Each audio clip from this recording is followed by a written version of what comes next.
Chapitre 26. Comme la neige en été et la pluie pendant la moisson, ainsi la gloire ne convient point à un fou.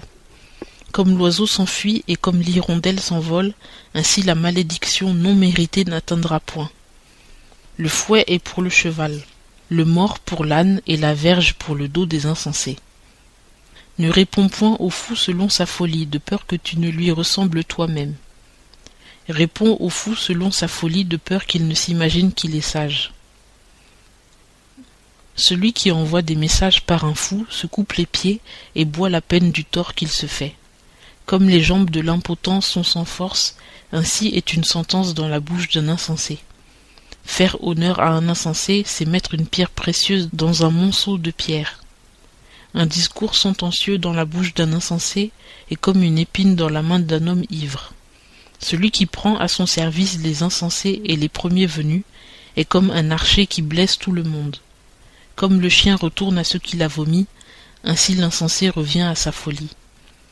As-tu vu un homme qui croit être sage? Il y a plus à espérer d'un fou que de lui. Le paresseux dit, le grand lion est dans le chemin, le lion est par les rues. Comme la porte tourne sur ses gonds, le paresseux se tourne sur son lit. Le paresseux plonge la main dans le plat et il a de la peine à la ramener à sa bouche. Le paresseux se croit plus sage que 7 hommes qui savent répondre avec bon sens. Celui qui, en passant, se met en colère pour une querelle qui ne le touche en rien est comme celui qui saisit un chien par les oreilles. Tel qu'est le furieux qui jette des tisons, des flèches et la mort, tel est l'homme qui trompe son ami et qui dit « N'était-ce pas pour jouer ?» Le feu s'éteint faute de bois. Ainsi, quand il n'y aura plus de rapporteurs, les querelles s'apaiseront.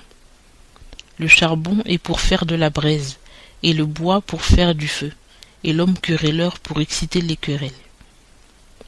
Les paroles d'un rapporteur sont comme des friandises, mais elles descendent jusqu'au-dedans des entrailles. Les lèvres brûlantes et le cœur mauvais sont comme de l'écume d'argent dont on enduit un pot de terre. Celui qui hait dissimule en parlant, mais au-dedans de lui il cache la fraude.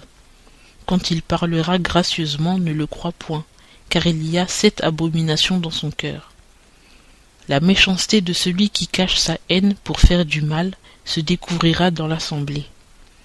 Celui qui creuse la fosse y tombera, et la pierre retournera sur celui qui la roule.